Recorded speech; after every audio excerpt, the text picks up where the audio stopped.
Right, yeah, welcome back to Digital Marketing from the Coalface, take 2, because Dave, idiot boy, Robinson, didn't press record, and he's with, as usual, Alex Busset. Yeah, unwilling co-host. You didn't correct me when I said Busset. You can say what you It's like. Alex Bussey, isn't it? Yeah. But I was saying in the unrecorded version of this podcast that I always get nervous when I'm going to say your name because it feels, it feels like there are options. There's no option with my name. It's Robinson. Unless you're Scottish, in which people nearly always call me Robertson because Robertson's a more common name. And so the brain hears Robertson when I say Robinson. As I mentioned in the preamble, which is only going out on TikTok and stuff like that, obviously, to try and intrigue people and interest them in come and listen to the boomer and his mate talking about PPC and SEO and digital marketing. I was going to have a little conversation with you around the idea of full service versus some service agencies. Yes. Now, stall fully laid out by us, with some exceptions. For example, PR, we are a full service agency. We can talk to you about your strategy, develop a strategy, we can design it, build it, we can build apps, we can run PPC, SEO, we can do content, we can do a fantastic job with video, podcasts, you name it, we can produce it. We're a kind of Swiss Army knife of services. Have you finished making your impartial pitch? I heard somebody on TikTok, I think they were talking about themselves, or it was somebody on LinkedIn talking about themselves, and I'm a Swiss Army knife of a marketing expert, and I just thought, what a bell end. The marketing twats on LinkedIn, and they're like, oh, I wear so many different hats in my roles. You're a terrible marketer, and we all know it. You only need one hat. You just need a Tilly hat because it's like keeps the sun out, keeps the rain out. It looks stupid, but you don't care. It's just like the only hat you ever need. You only need to wear one hat. This is a place that boomers reach, isn't it? It's not boomers. It's people. You get to a certain age and you stop caring what your clothes look like. I've heard about. And buy this. a Tilly hat. Yeah. I love me Tilly hat. Just whatever. I had to go at my neighbour about this the other day. He was wearing open-toed sandals and socks. I was like, "What are you doing?" And he was like, not right? Is that not good? That is wrong. Is it? But he's like, I can do what I like. I'm retired. But I've seen some very young, very cool people wear flip-flops, not the thong type, the strap type, flip-flops with socks. That's a thing. They're what very cool Leslie, people. It's a thing. You've seen people doing this. Yeah, it was. No. It was. Stupid. I can't believe that I'm more up to date than you. About fashion. About socks and flip flops or sandals or whatever. Well, it's actually really cool. Apparently, it still looks stupid, but I mean, it is a cool thing. Maybe it's one of those things where it was uncool for so long that it's sort of like counterculture cool. Maybe. I don't know. Yeah. Anyway, full service versus some service. So, I mean, for example, we had an opportunity which has come our way. We haven't won it yet, but it's an opportunity. Nice company, decent sized company, an IT company in Edinburgh. And they've got a relationship with a design house and that design house have designed them a new website. I think new website, maybe branding, maybe there's other stuff, but certainly a website. But they want to build that website in HubSpot. And they looked for an agency who could build it for them, and they came to us, which is lovely. And it's a nice opportunity. Now, we're comfortable to do that. For us, the challenge is always going to be with these situations, and we haven't seen the designs yet, so there might be no challenges whatsoever. But the challenge is because we do everything, we could have designed it for them as well as build it for them. And then we might look at the design and go, no, we wouldn't have done that because solid reason why you're not. making hard work for yourself later on. That might be really expensive to implement. Yeah, I mean, there's an element to that. I mean, I think just to sort of come in on what you're saying, I think there's a real. I mean, for design, I think you can probably make a case for it, right? Because design is a very creative thing, and different people have different types of creativity, and maybe sitting 30 designers in a room makes the end product better for it. But like so much of what confuses me about specialist agencies in our industry is that so much of what we do just isn't that complicated that you'd need an agency of 30 plus people to do it. Like PPC specialist agencies. I mean, you only need one or two people to sort of like keep each other in check, check each other's work, make sure things are good. So what's the value there of having sort of 30 operatives doing PPC? Only really that you can scale and service more clients. It's not that you're creating a better product. And I think that's part of what I was saying in the sort of non-recorded version of this, is that I think an awful lot of specialist agencies spend a lot of time... Stick the knife in and twist it. You too. A lot of specialist agencies sort of market themselves as sort of like, knowing more, being better. And they might. They might, but I'm not sure I really buy it. Do you mean they might not? I'm pretty sure they don't. For SEO, PPC, those types of things, they're just not that difficult I'm not sure to... I agree. Really? I think if all you do... Christ, it must be boring. But if all you do is SEO, you're going to know the ins and outs of it. You're going to know way more detail, I would think. Whether you need to know that way more detail in order to deliver a better end result is questionable. Yeah. Like I say, I think the analogy, the thing that always sticks in my head is like cobblers, isn't it? It's like, oh, it's specialist bespoke shoemaker. He must be brilliant. And half the time it's worse than what you buy next. So, yeah, I don't know. I don't really buy it personally. The one thing I would say, though, is that I've always thought before I started working here, that full service is one of those like really contaminated words in marketing, just because people misuse it all the time. Loads of people bill themselves as a full service agency, and what they mean is we do SEO and we have like a designer who freelances that we occasionally tap into. And I think it has a really bad reputation. Like I'm sure a lot of people listening to this will be like, but full service just sounds like too good to be true. I bet it's not really full service. So I think sort of agencies that brand themselves as full service agencies like we do have a sort of uphill battle there to persuade people. Potentially, that we can I know what you mean. Do it all. I mean, for example, and we recently worked with a $1 billion company and solved a gnarly software problem that they had. We solved it for them because we have that level of expertise at our disposal. But this is what I mean. And they didn't need to go to a bespoke software house that does nothing but coding really difficult. They came to a full service agency and we did something very technical. Yeah, because our search strategy works and it's particular technology that we have expertise with, and they went looking for a solution, found us, had a conversation. We've solved the problem for us. They love us to bits for doing it. But there isn't another company in Aberdeen who do what we do who could have solved that problem for them. I mean, we have that depth of expertise. We often talk about the fact that everything from the box full of wires and discs and chips and things, we manage everything from there right through to the blog posts which get indexed and bring people to websites and everything in between. I wonder though if it comes down to, I mean, one of the companies you admire is they called conversion rate experts or something. They call .com, something like that. And they are CRO, conversion rate optimization specialists. That is all they do. Yeah. And we admire them. You admire them. I admire them. I like reading the stuff that they put out there. They're very good at what they do. And it's kind of like, that's something that we can relate to. Now, why is that different to the people that you berated for being SEO specialists, for example? Well, I don't think it is different, but I have absolutely no doubt in my mind that there are conversion rate optimization experts working in full service agencies right now that know more than them. I don't could be. I don't. They're very good at marketing themselves, as a lot of very specialist agencies are. They have that sort of innate ability to say, "Oh, look, we're the specialists. We know this stuff inside out," and build a platform for themselves. But I don't think that's necessarily reflective of how much they actually know. Well, for example, that old wreck of a car of yours, which you love to bits, you take that to a company who specialise in Land Rover. Yes. Why do you not go into a generalist garage? Because they'll probably have people that would do just as good a job. The actual reason I go to that garage is because the people that work there, it's a father and son. They're both in their like late 50s, early 70s, and they're both in their late 50s and one early of them 70s. Is in their late 50s and one of them is their and they look like they know what they're doing. They look like weird sort of car wizards. And I think I can trust them. And when I take my car they wear to cloaks, basically, and when I take my car to a garage that's full of like 18-year-olds, I'm like, It's a bit ageist. Yeah, a little bit.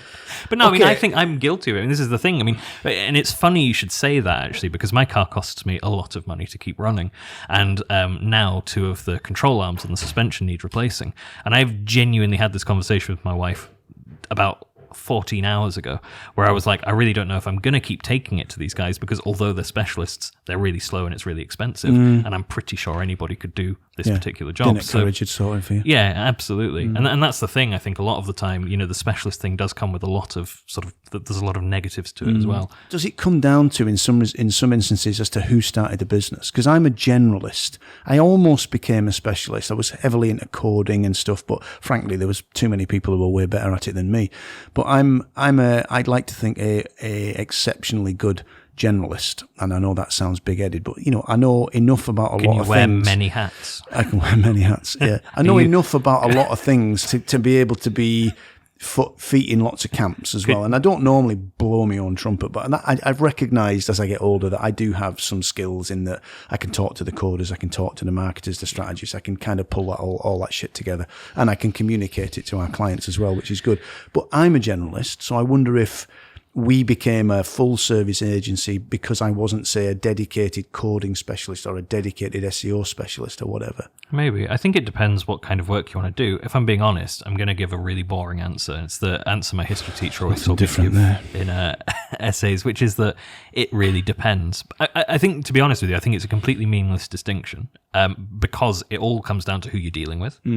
I think if you want an agency that is going to coordinate the whole project for you, that is going to work out what's right, work out how to get it done, get stuff over the line, then you want to work with people who are generalists, right? If you've got sort of loads of time, a massive budget, and you want to be personally, or I think a better way of phrasing this would be, if you can't detach yourself and stop micromanaging, probably working with like really specialist agencies, 8 or 9 of them, and trying to get them all to talk to each other and work together and sing from the same hymn sheet is probably fine. But, I think it really does come down to what you actually want from the engagement. And I think what people underestimate with specialists is the amount of time that you will spend. I mean, before I started working here, I freelanced. I freelanced just doing PPC because it was much easier to market and much easier to make money doing. But I often ended up working gigs with specialist SEO consultants or SEO agencies, and the amount of time I would waste trying to get the SEO people to understand what I was trying to achieve so that they didn't sabotage it. All of that stuff that happens when you sort of employ lots of specialists and expect them to get on together. It's a lot of work, and I don't really see that there's a huge advantage to it personally, but that's my opinion. So ultimately, if you're looking to create an online presence that builds leads, that's your focus. And if you go to an agency who do that because they have all of those skills in-house, you don't have to go and find somebody to design it, find somebody to write content, then you are not necessarily going to get a team of...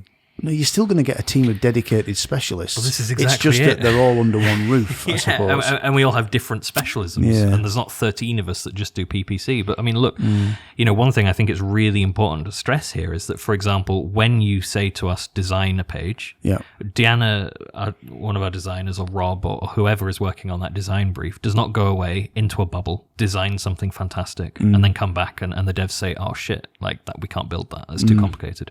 Because we're used to working with each other and we know how we work, we have good communication internally, and that's what you get, I think, with a proper full service agency. I think that is the real selling point, is that everything is sort of coordinated and it's not sort of this weird disjointed mess. I mean, I'm sure there are people listening to this, I'm sure there are fantastic specialists out there who are very, very, very knowledgeable. I'm just saying in general, I don't think the distinction is a particularly meaningful one. Okay, happy with that? I think so. Do you want to move on? Yeah. Okay. Do you want me to do a bit? That's why I paused. Cool, thanks. We'll get smoother. One day I'll act like I know what I'm doing. I guess the first thing I really wanted to talk about was a bit about sort of experimentation. I think I referred to it as flushing your money down the toilet. We're going to go into the early years of Pink Floyd or something. Is that what you're talking about? Prog rock, yeah. I was thinking about this earlier because I said I really like prog rock bands, and then I said yes, and then I was starting to think the other band that came to mind was Blue Oyster Cult, and then I was like, are they really an experimental band? Anyway, off topic. I can only name Don't Fear the Reaper. I have got an album on vinyl by Blue Oyster Cult that hasn't got Don't Fear the Reaper on it. No, but I can't remember much of their stuff, unfortunately. You should definitely dig into their stuff. Fire of Unknown Origin is one of the best songs / albums / things in music. Anyway, very off topic now. Experimentation. So we had a situation recently that does actually sort of dovetail with what you were saying, where a client had come on board for PPC and PPC alone. And that was because he was already working with another agency around the sort of construction of his e-commerce site, the management of it, the running of it, and he just wanted somebody that could drive the leads. He, to be fair to him, did stay the course for a couple of months. Yep. But in the end, he ended up sort of pulling the plug quite suddenly because it wasn't generating the leads that he wanted. I guess from my end, with it being digital marketing from the Coalface, will just be like fully transparent. The bit that upset me about it was that there was no sort of end of things with gigs that aren't going well. Generally, you sort of get a feel for that. And then you sort of, things wind up slowly and you have lots of chats with the client and the client kind of lets you know that things aren't working and you let them know what's not working from your end. And, everything comes to a sort of tidy resolution. He just turned around, basically, we had a chat. He was like, yep, let's try this for another week. Let's go in this direction. We were in the middle of trying something and he just turned around one day and said, I decided to pull the plug on this. I think in retrospect, it all comes down to the fact that we were working with somebody else who was... Dare I say it, we were brought in as specialists to deal with the PPC. We didn't have control over the landing page experience, and no matter how hard we tried, we couldn't get the landing page experience developed the way that we needed it to be developed. So guess what? It didn't work. Right, okay. So you can lead a horse to water, but you can't force it to drink, and this is always the rule with PPC. Yep. But, I think in general, one of the things that sort of struck me out in that situation was something that you always say, which is that, this really is about experimenting. It's about trying different things and seeing what works. And which he got. He did understand that initially. And then he lost confidence very suddenly in the entire process. Well, you would if money's falling out your bank account and nothing's happening. You would. Yeah. If you were spending that money, you'd have gone, wait a minute, something's not right here. There's something missing. We need to pause. I can't keep flushing money down the toilet. Pause, regroup, think, try and work out what's happening. Not just sort of walk away and be like, this isn't for me anymore. Which is... There was something fundamentally wrong with what he was offering. I mean, definitely, we were putting the right eyeballs onto his proposition. His proposition wasn't right. Well, yeah. I would suggest. Yeah, absolutely that. And the way it was being sold wasn't right at all for the market, and lots and lots and lots of problems. But at the end of the day, I think the thing it comes down to is that really in these situations, you have to sort of be willing to stay the course. I mean, he has literally flushed his money down the toilet now because he won't learn from any of the things that we've done. And I know that's a very sort of glib, marketer's response, like, oh, we learn from failure. But I mean, it's true. You have an opportunity to pivot and change course. You have an opportunity to look at the offer and adjust it and make the sort of £2,000 or £3,000 that he'd invested trying PPC actually generate a result. And it may have been further down the line and it may have been more expensive, but there was still a lot of potential there. Yeah. And now there isn't. And I guess that's the thing for me. It's just sort of like if you're going to go into this thing and then bottle it a couple of months in, you are going to waste money. It is a waste of money to do that because there are often teething problems. There are often, there's a learning curve. What if, like, you were banging your head against a wall, that there was a fundamental flaw in the thesis, in the strategy? And surely, like, just saying, right, stop. We'd know by now if this was going to work and it's not working and there's very little else we can change that might be the problem. So therefore, there is it's a fundamental issue. It's fundamentally flawed. Yeah, I agree. If it was like a product that nobody else was selling successfully, if you could turn around and say there's no market for this or, this just isn't the way to sell it. But you can see other people selling the product that he's trying to sell, successfully. They have big businesses. And more to the point, when you're looking at PPC keywords and you look at the cost of them and somebody else in that market is willing to pay £5, £6, £7 or dollars or whatever a click, it's because they're selling product. Nobody is doing this for fun to flush money down the toilet. Competitive keywords are competitive for a reason. And there is always a way to sort of crack that nut. It's just not always very straightforward. It's not always a case of like, right, you type the keywords in, you put the adverts up and people start buying stuff. That's not the case. And I would say an awful lot of gigs, especially the sort of gigs that we take on where it's a complicated offer, they're complicated products or services or whatever, expecting things to be quick and to happen fast is just a fool's errand. You have to sort of be willing to go into this and learn with us. And I think that's the sort of honest way of because just to pick up on something I was going to talk about today, because it obviously dovetails perfectly with what you're talking about. This idea of being being nowhere when it comes to generating business online. And, we get inquiries from people who have neglected their online presence, and they've seen that, like, when they search for products and services that they provide, it's just their competitors that are showing up. They're not, they're not getting any of that potential business. And they almost, there's a proposal we've got out at the moment, and the kind of almost the desperation, you could sense it in the invitation to tender. You know what I mean? And they want to kind of, we want to do this, want to do this, want to do this, and they think there's a possibility like that's going to solve the problem, and like in 6 months' time they'll have caught up with everybody, and that might happen if they throw the resource at it, but it also might not. And so this idea of spinning up a dedicated advert or landing page, sending traffic to it from Google Ads, and experimenting and figuring things out is often time and money well spent, because it lets you understand how strong your proposition is, and so that you can build out something way bigger and more expensive with confidence. So what we were doing for him made sense, but we never got a chance to kind of get to the end game and figure out what the missing bits were that were stopping it from converting. Yeah. So as a strategy, what I would say to anybody listening to this is, if you've got a weak online presence, don't necessarily jump straight into new website, tons of content, SEO, etc. Sometimes experimenting with PPC can bring in some good business and give you some really good market insights before you assign a serious budget to the bigger piece of work. Yeah, I want to say something that might come out wrong. But it's that paying for marketing, it doesn't bring success by default, right? You cannot just decide, right, I'm going to splash cash at the wall, and now I'm doing marketing, so the business will roll in and revenue will be generated. You are going to have to be more involved in the process than that.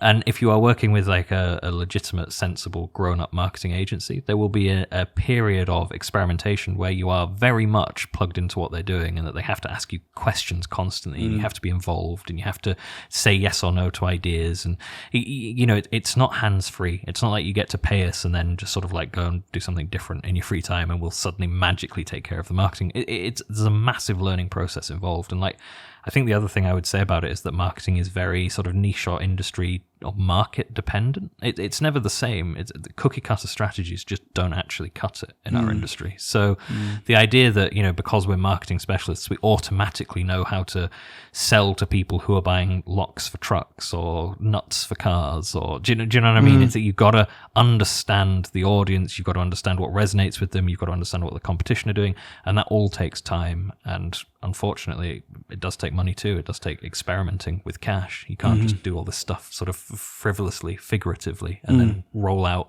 the winning campaign on day one. It's just not how it works. Okay. So, fixed price, variable scope. What are you saying? I mean, the idea, this relates to a piece of work that we didn't win recently, where it was clear what they needed insofar as like their website needs to generate business. It's a very successful engineering company, but they want their website to work harder for them. Great. That's exactly what we do.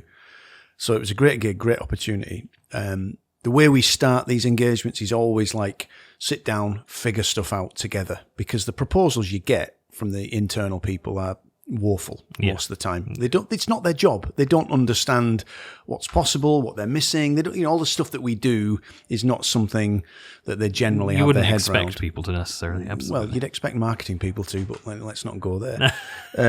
So the starting point is always like, let's figure it out. But we also, when we do respond, we always say, like, on balance, it's likely that this is what it'll cost. Yeah. So we got told we weren't successful because we didn't give a fixed price and the other agencies did. So that brought me to thinking about like giving a fixed price against a variable scope of work. We're not sure what we need to do, but here's a fixed price for delivering it. I mean, I'm being facetious. I know that I'm being a bit controversial because experience tells us that we probably know roughly what things are going to cost. And we put prices in there saying this is likely to cost, I don't know, 50K, whatever it was. You know what I mean? But the reason that we didn't get the gig, probably one of the reasons, was that we didn't give a fixed price and the other agencies did.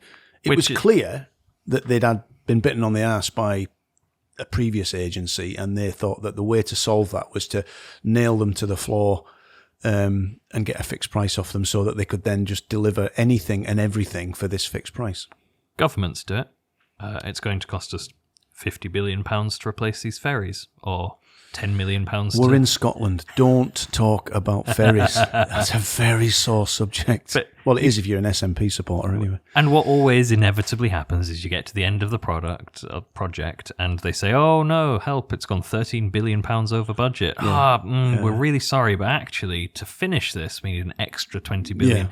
I understand it 100% from a business owner's point of view. You want the certainty. You want to be told my new website will cost me this much money, and you can budget for it, and you watch it go out the bank account and you can say that's going to pay for my new website. But it is incredibly unrealistic, to the point where it seems almost absurd to me. And I know I am a lowly digital marketer, and I don't run a company, and I don't, sort of move in those circles, but it's absurd because people regularly and routinely blaze through fixed prices. You get to the end of it and you're like, sorry, we actually can't deliver on that. So what's the point? To not work with somebody in case it costs more. I mean, it is probably going to cost more than whatever number you take anyway. Absolutely. It's a sort of like commoditization of the process that I think it just shows like a real lack of understanding for what's actually happening. You wouldn't go to a lawyer and say, I want you to draft me a contract that, gives me perpetual ownership of this property and allows me to divest bits of it and retain money if it's ever sold. And I want you to do it for £3,000. They'd be like, it takes what it takes. At the end, I'll tell you how long it took me. And it's a trust exercise. I think it's fair enough that people want to know what they're getting into. Yeah, absolutely. So if we say, this is probably what the thing's going to cost, but we'll firm it up before you make any commitment. Is what we'd said. This is likely the budget, but we'll do this pro bono work to figure out exactly what you need. We'll then be able to give you fixed costs for everything. For each step of the process. And then you can say, yes, let's do this. But instead, they decided to go with somebody who gave them a fixed cost against an unknown scope of work. It's I don't know. I get that my point of view is biased because we don't like doing that. We like to spend our own money, invest our own time and energy to help people help businesses understand what they really need before we then embark on a piece of work with them. We're happy to do that. And also, we're just too honest to say this is definitely going to cost you 50 grand, because always in the back of our minds, we're like, well, you don't actually know, and you want to tell that to people. But I think back to your early point, I think inevitably in these situations, what has happened is somebody has been stung in the past. Probably, if we're being 100% honest, because they've mismanaged that agency relationship. Possibly. Don't hold agencies to account. You don't ask them where the money is being spent. The bills stack up. You get to the end of the project, you swallow the loss, but it makes you feel bad. So the next time you go in with this sort of, completely wrong idea that you're going to stop that agency from taking the piss by imposing a budget on them. But that was never the problem. The problem was just that you weren't talking to them often enough. That's right. That's right. Just my view. Which I say has no value whatsoever. Yeah, well, and I'm sure TikTok will be quick to tell me that. Have you got anything else on your list? I've got one more thing I'd like to talk about today. One of the things I do have on my list is this whole thing that's happening at the moment about shoehorning B2C, or business to consumer tactics into B2B marketing. I don't actually know much about what you're talking about, because you're saying it as if there's a lot of debate going on, so that's great. I'm all ears. Well, there's a funny thing happening, which is just that an awful lot of people are sort of pushing this narrative at the moment on like various marketing blogs. I mean, there's Drum, there's Marketing News, there's Marketing Profs. There's a whole host of places where people are talking about the rise of influencers in B2B marketing, for example, and how you should start spending your budget on micro-influencers, and a B2C tactic, a very popular B2C tactic, because if you can pay a rapper, I won't pretend to know the names of any current relevant rappers. Dig Doggy. Just made that one Jay-Z, up. That's quite good. whoever. Like I say, there's this whole sort of growing push towards like use micro-influencers. And in B2C, it makes sense. Somebody wears your trainers, they take a picture of themselves, they put it on Instagram. People think, oh, those are nice trainers. Where do I buy them?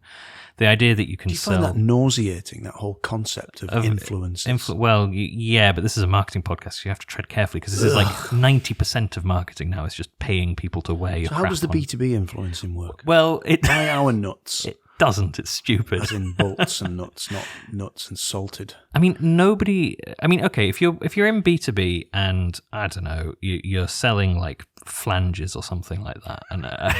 Do you even know what a flange is? I don't fucking know what a flange is. You're selling stuff, engineering stuff, pipes, boilers, that sort of thing. Yeah. I can sort of get behind the idea that there might be people in your field. Blowout preventers. If you've quite finished. No. I don't know if blowout preventers will push us over our R rating or not. I don't know. Yeah, it might do.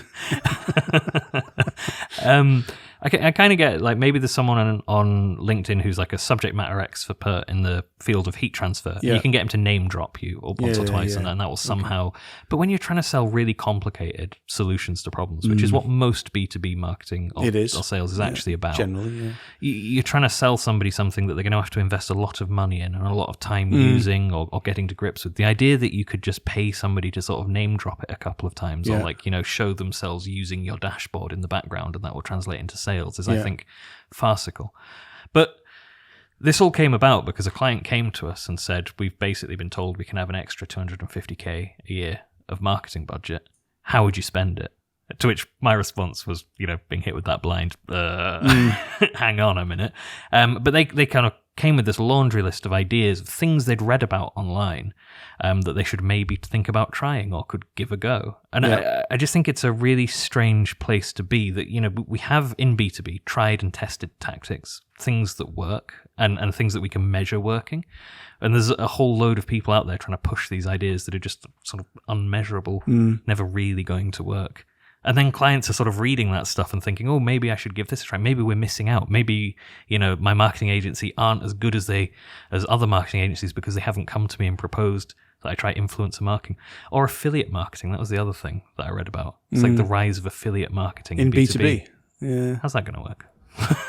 Well, yeah. I mean, I guess if you built a website that was all about heat exchangers, and if you look for a heat exchanger, you land on heat exchangers, and you make it so that people can put in their requirements, and then you can then flog that lead to a company that build heat exchangers. Right. If we're being that's the same, and that's all affiliate marketing is, except instead of like having a link to an Amazon thing that costs 30 quid, it's give us your details, and then like this company's looking for this, we estimate that's going to cost about £1 million to build. Do you want to buy it off us for 50 grand? But this is the thing. I mean, is anybody actually going out and buying heat exchangers based on a list of top 10 heat exchanger manufacturers? Or do you know what I mean? This stuff is easy to do. 10 things B2C. To consider when you're going to buy a heat exchanger. Yeah. These things are easy to do in B2C because the sales cycle is short and simple. People read stuff, they buy stuff. That's it. Where B2B, I mean, we've seen time and time again, B2B buying decisions have like hundreds of touch points. People read things, they research, they watch things on YouTube. You are not going to con somebody into buying a complicated bit of kit on the basis of an affiliate blog.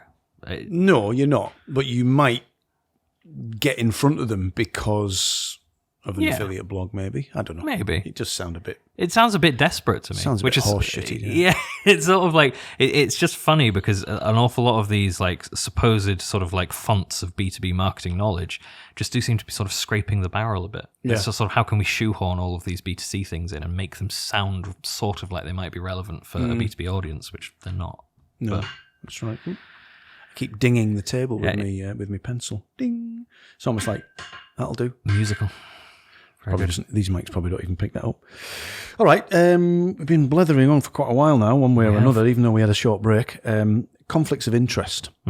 This comes up from time to time with us. So, for example, we had a really nice inquiry on Friday from a property company, quite a large property company based in Edinburgh.